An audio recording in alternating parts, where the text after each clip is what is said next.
We also are waiting to see what will become of Eastman Business Park. Well, for most of us, it will always be Kodak Park. 13 Wham Sean Carroll is live there. Sean, I understand there was possible talk of buyers of that famous piece of property. Indeed there is, Doug. We'll get to that in a moment. Today it was certainly a bit of a sad day for the Eastman Business Park, where behind me George Eastman's ashes are buried barely 100 yards from an office he used to keep in a humble 3-story brick building. Yet despite the uncertain future for the company, there remains this level of optimism from the many of the 6,000 workers still employed here at the park. At one time, this 4-square-mile park put tens of thousands of people to work each day. For more than 3 decades, Carmen DeMora was one of them. I think the change in the orientation really did a lot.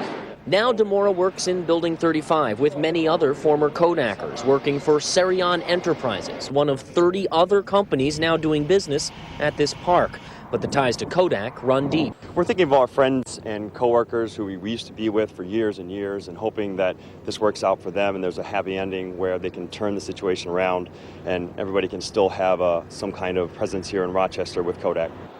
But it's also a major asset for the community and economic development in this region. Kodak now leases space to some 35 companies here, including Serion Enterprises, where many of the employees spent decades working at Kodak before retiring and receiving their own pink slip. For these workers, today is bittersweet. This park could be one of the assets sold in this Chapter 11 proceeding. It could also be a key focus in the region's future economic development, and that is a source of optimism. Even as Kodak might be changing its type of operations here, this is a Rochester icon where this area and this facility and the people that are working here and the kind of manufacturing and logistics that go on here can be valuable in any way going forward. And even with Kodak being in a different shape, it can be a very valuable asset to Rochester.